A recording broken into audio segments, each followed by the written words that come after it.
Roxanne? If you want to sit at the big kids table,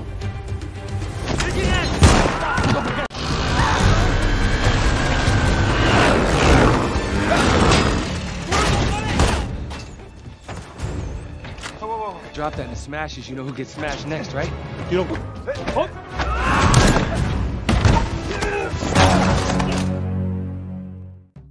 Halo, apa kabar semua? Semoga kalian sehat. Kali ini saya akan menceritakan film terbaru berjudul The Union. Bercerita tentang seorang kuli bangunan yang dianggap culun, namun siapa sangka ia adalah agen rahasia terbaik di Amerika.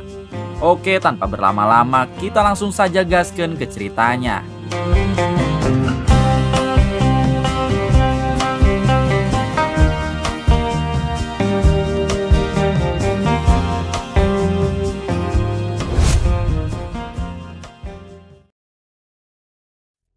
Di awal film, kita akan dibawa ke salah satu hotel yang berada di Italia.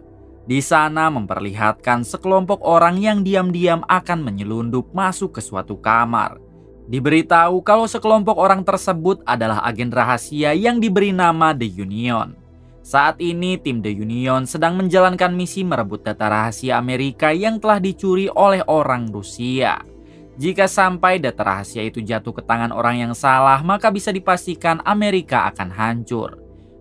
Tim The Union dipimpin oleh sepasang suami istri yang mana si suami bernama Javier dan istrinya bernama Roxy. Saat ini Javier dan pasukan telah berhasil masuk ke dalam kamar si orang Rusia lalu merebut kembali data rahasia Amerika yang telah dicurinya. Bukan hanya itu, Javier juga membawa si orang Rusia dengan paksa dan nantinya akan diinterogasi. Namun ketika akan keluar dari hotel, tiba-tiba mereka diserang entah oleh siapa.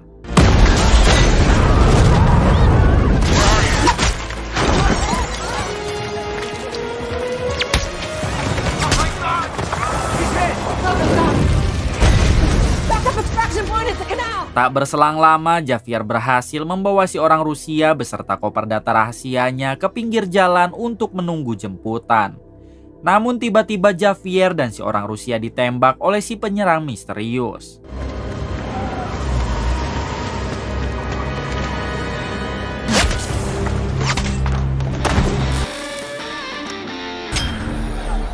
Kemudian datanglah satu mobil yang langsung mengambil koper berisi data rahasia Amerika itu. Dari kejauhan, Roxy hanya bisa melihat Javier suaminya yang telah gugur sehingga misi pun gagal total. 2 hari kemudian adegan berpindah ke Amerika dan di sini kita akan diperkenalkan dengan seorang pria bernama Mike yang baru bangun dari tidurnya. Selesai mandi dan sarapan, Mike segera pergi ke tempatnya bekerja karena ternyata Mike ini adalah seorang kuli bangunan.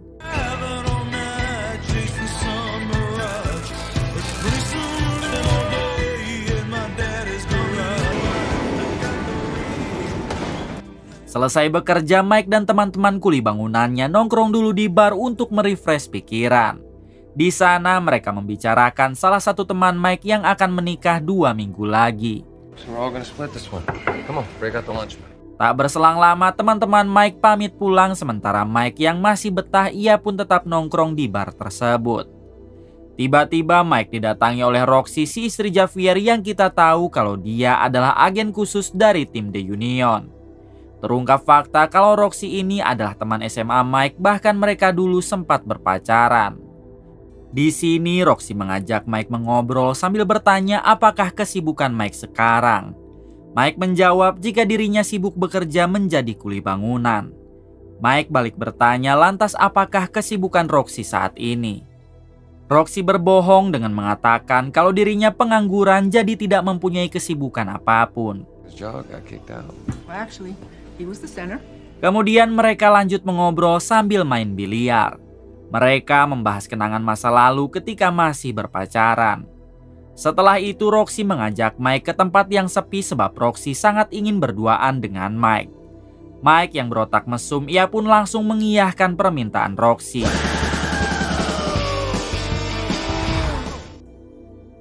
Sesampainya di sana, Roxy meminta Mike agar memeluknya namun tiba-tiba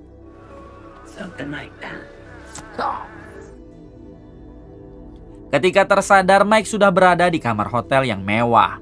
Ia pun langsung membuka jendela dan menjadi kebingungan karena suasananya sangat berbeda dengan Amerika. Di waktu yang sama, Roxy datang sambil meminta maaf karena semalam ia telah membius Mike.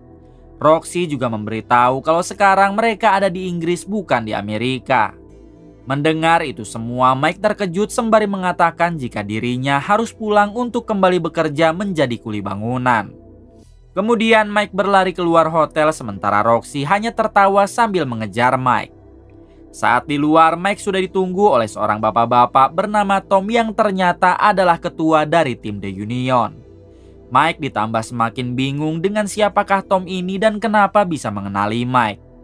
Tom menjawab jika ia akan menjelaskannya nanti sambil sarapan pagi. Kemudian Tom meminta Mike masuk ke dalam mobil dan tak lupa Roxy juga ikut dengan mereka.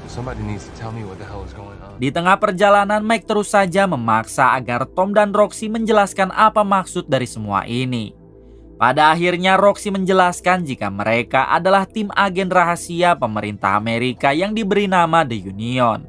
Kemudian disambung oleh Tom yang mengatakan jika 2 hari yang lalu mereka telah gagal menjalankan misi di Italia untuk merebut kembali koper yang telah dicuri, yaitu koper berisi data rahasia pemerintah Amerika. Mike menjawab lantas apa hubungannya semua itu dengan dirinya. Tom mengatakan jika ia akan menjelaskannya nanti. Setelah itu mereka bertiga berhenti di toko roti untuk membeli sarapan. Lalu Tom dan Roxy membawa Mike ke markasnya yang tak jauh dari sana.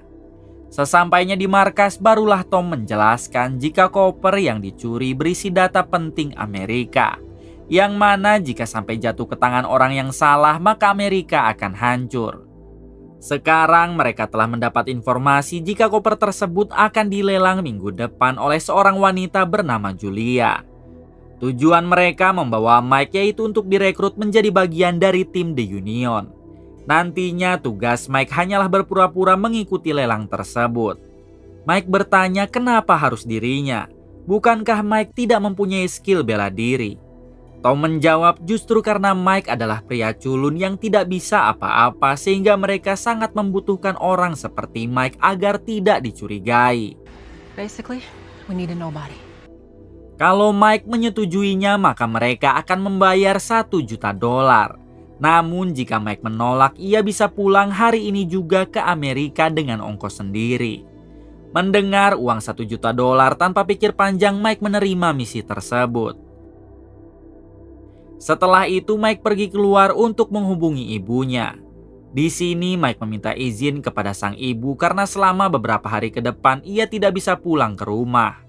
Mike juga mengatakan kalau dirinya diberi pekerjaan bagus oleh Roxy, mantan pacarnya saat SMA. Si ibu pun mengizinkan Mike asalkan ia harus selalu berhati-hati. Tak lupa si ibu juga menitip salam untuk Roxy karena si ibu kenal baik dengan Roxy. Keesokan harinya Mike dilatih bela diri oleh teman Roxy. Bukan hanya itu, Mike juga dilatih menembak oleh Roxy. Kemudian Roxy melatih kemampuan menyetir mobil Mike agar ia bisa hebat seperti Toretto Dominic.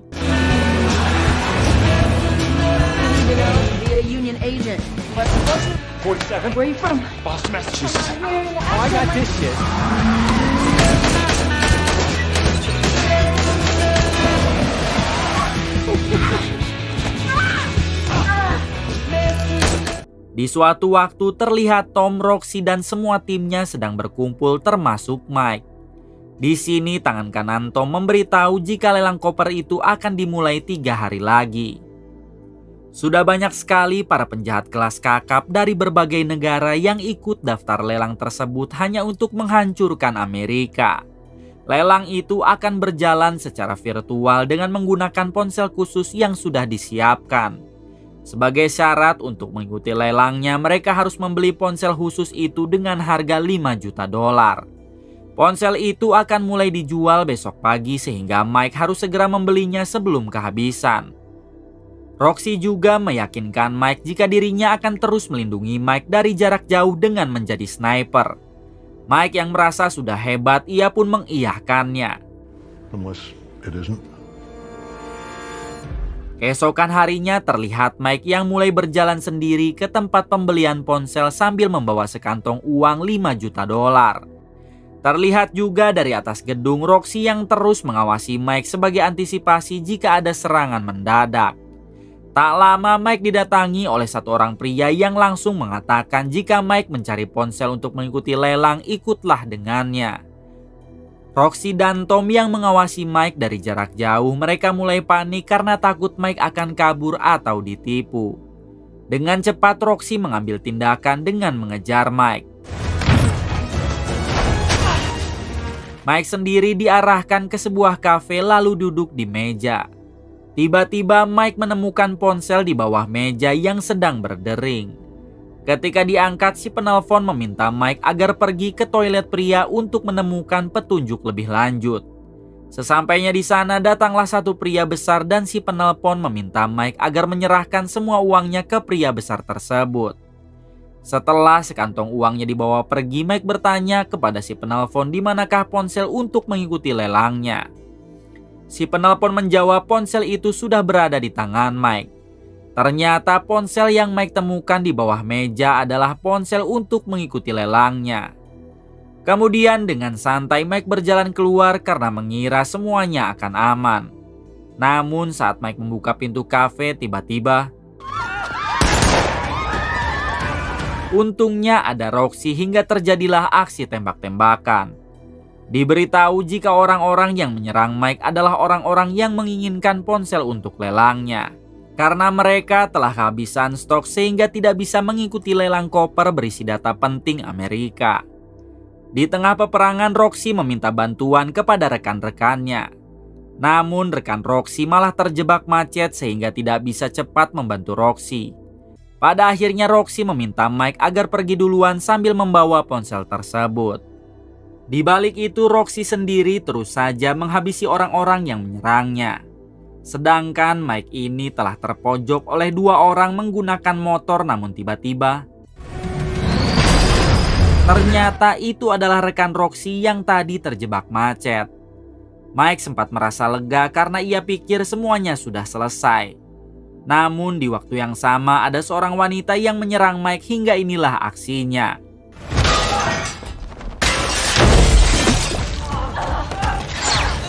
Untungnya Roxy datang tepat waktu dan langsung melawan wanita tersebut.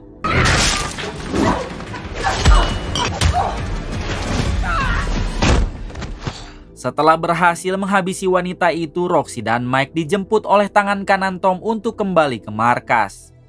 Di tengah perjalanan Mike mengeluarkan ponsel itu yang telah rusak karena tadi sempat masuk ke wastafel. Kemudian Mike memberikan ponsel tersebut kepada tangan kanan Tom sambil meminta maaf karena ia telah merusaknya.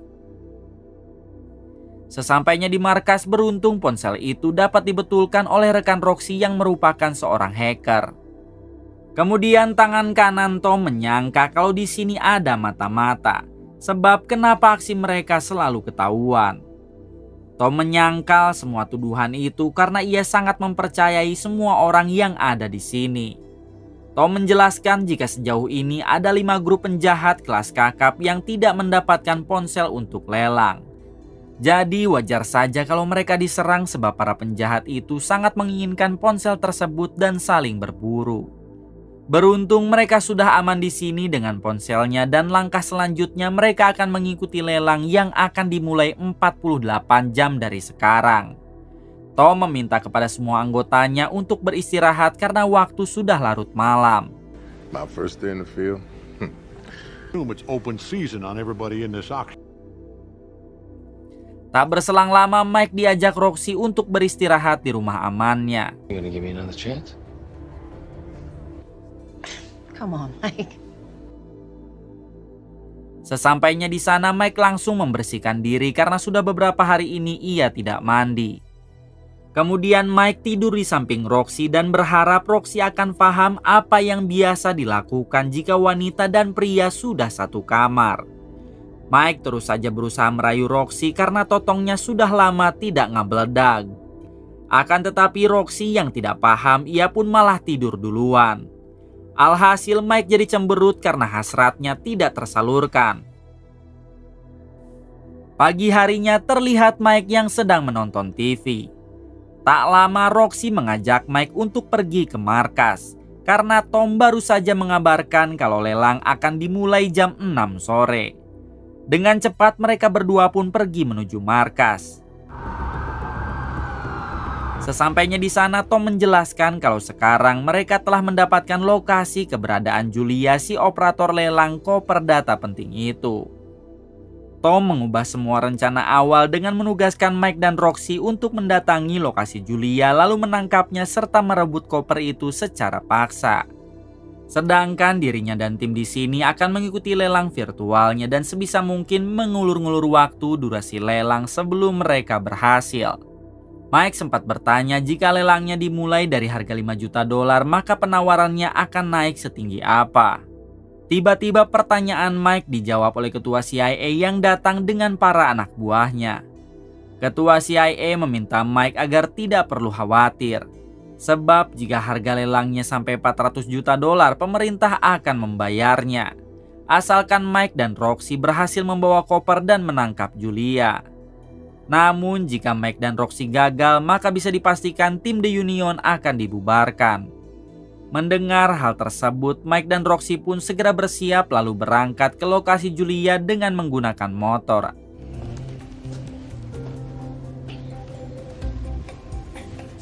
Roxanne?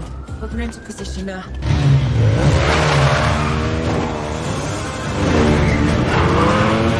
Singkatnya, lelang koper berisi data rahasia Amerika telah dimulai secara virtual. Bahkan harganya telah mencapai 100 juta dolar. Tom yang sedang mengikuti lelang itu dengan si ketua CIA, ia pun terus saja melawan harga tertinggi demi memperlambat waktu sebelum Roxy dan Mike berhasil menangkap Julia. Roxy dan Mike yang mengendarai motor, ia pun terus saja menaikkan kecepatan supaya bisa cepat sampai di lokasi Julia. She's in Nichols Avenue. 10 menit kemudian terlihat Tom dan si ketua CIA yang dibuat semakin pusing sebab harga lelang sudah mencapai 525 juta dolar namun Roxy belum sampai. Alhasil si ketua CIA memberanikan diri dengan menaikkan harga lelang sampai 550 juta dolar. Di waktu yang sama Roxy dan Mike telah sampai di lokasi Julia. Dengan cepat mereka segera naik ke lantai atas untuk menggerebek Julia, si operator lelang tersebut.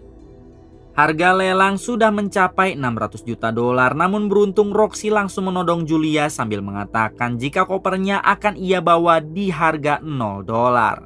Julia segera menunda pelelangannya dan bertanya kenapa Roxy dan Mike ada di sini.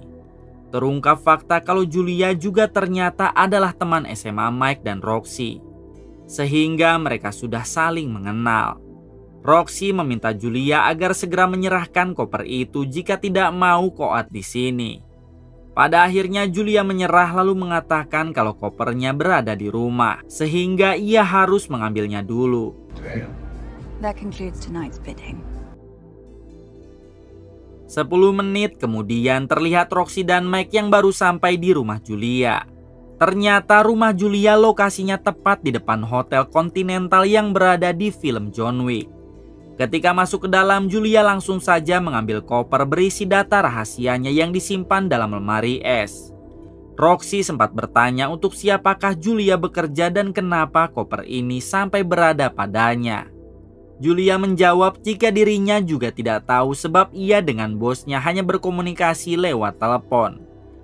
Dengan cepat Roxy memindahkan semua data yang ada di koper itu ke flash drive-nya. Let's go. Di waktu yang sama tiba-tiba pintu ada yang mengetuk. Dengan sigap Roxy dan Mike langsung mengeluarkan senjata sambil melihat siapa yang datang. Ketika pintu dibuka ternyata itu adalah Javier, suami Roxy yang dulu dikabarkan gugur saat misi di Italia. Tentu saja Roxy sangat terkejut karena suaminya yang ia kira telah tewas ternyata masih hidup. Roxy bertanya kenapa Javier masih selamat dan apa yang sebenarnya terjadi.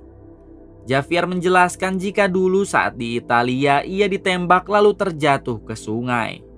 Beruntung ada seseorang yang menyelamatkan Javier dan merawatnya sampai sekarang Javier bisa kembali. Javier meminta Roxy agar berhati-hati karena di tim di Union ada pengkhianat yaitu Tom. Namun Roxy tidak percaya begitu saja dan ia meminta Javier agar ikut bersamanya sekarang. Anehnya Javier menolak dengan alasan jika dirinya sudah tidak ingin bergabung dengan The Union lagi. Javier berjanji akan menemui Roxy di jembatan Albert saat fajar tiba. Javier juga menyarankan agar mereka tidak menangkap Julia sebab dia tidak tahu apa-apa dan hanya diperintah seseorang. Pada akhirnya Roxy dan Mike memilih pergi dari sana sambil membawa kopernya.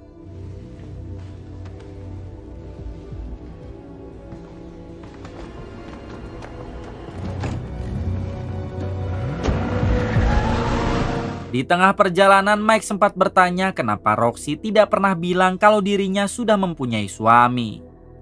Roxy menjawab jika ia mengira kalau Javier telah tewas sehingga tidak pernah membahasnya. Husband?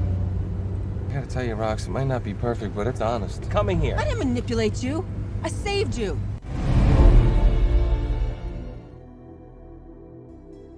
Pagi harinya terlihat Roxy dan Mike yang sudah berada di jembatan Albert untuk menunggu Javier. Tak lama Roxy dihubungi oleh Javier yang meminta maaf karena dirinya tidak bisa datang.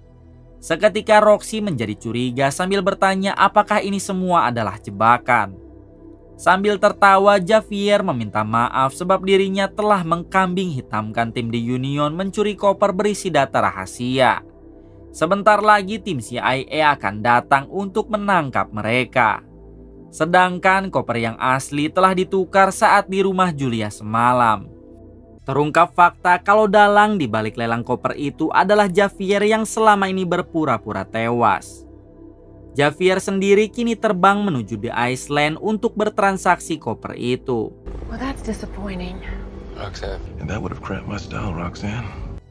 Tak lama datanglah si ketua CIA dan para anak buahnya yang langsung mengepung Roxy dan juga Mike. Si ketua CIA meminta Roxy dan Mike menyerah sebab mereka juga telah menangkap Tom. Roxy berusaha menjelaskan jika ini semua adalah fitnah dari Javier yang telah menuduhnya mencuri koper tersebut. Akan tetapi si ketua CIA tidak percaya hingga inilah yang terjadi. Beruntung Roxy dan Mike dapat meloncat ke air hingga berhasil lolos dari kejaran si ketua CIA. Hari itu juga Roxy dan Mike terbang menuju The Iceland. Karena ternyata saat berpelukan di rumah Julia, Roxy menempelkan alat pelacak di baju Javier. Singkatnya, Roxy dan Mike telah sampai di The Iceland. Mereka langsung saja pergi ke lokasi Javier sesuai dengan arahan dari GPS.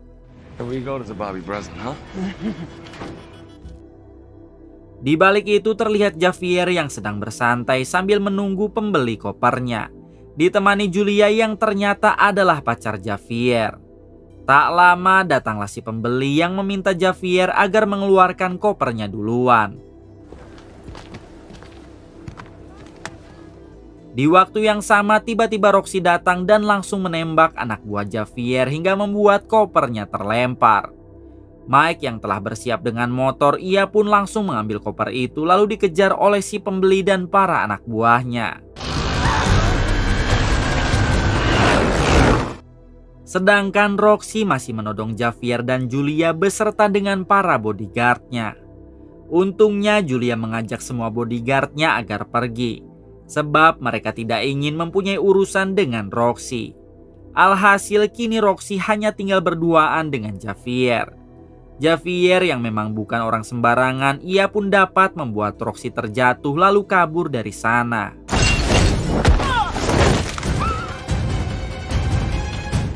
Di sisi lain terlihat Mike yang masih dikejar oleh si pembeli dan para anak buahnya.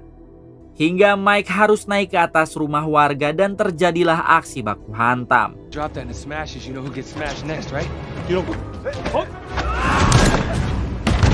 Hingga saat Mike mulai terdesak, Roxy datang tepat waktu lalu menyelamatkannya.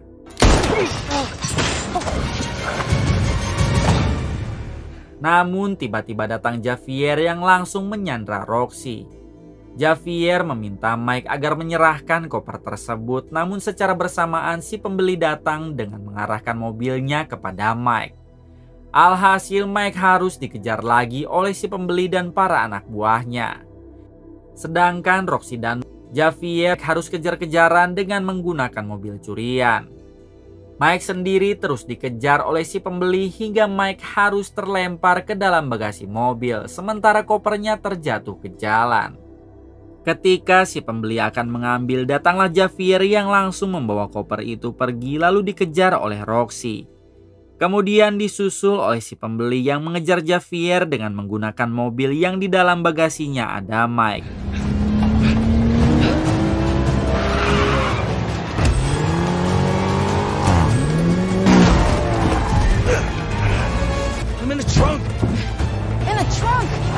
Di tengah pengejaran, Mike dapat keluar dari bagasi lalu mencoba menyingkirkan si pembeli dari mobil tersebut.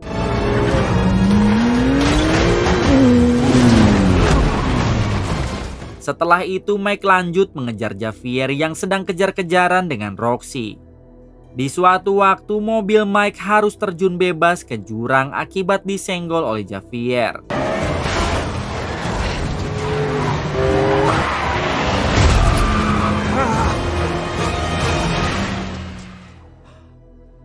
Namun beruntung Mike masih bisa selamat lalu melanjutkan pengejaran bersama dengan Roxy.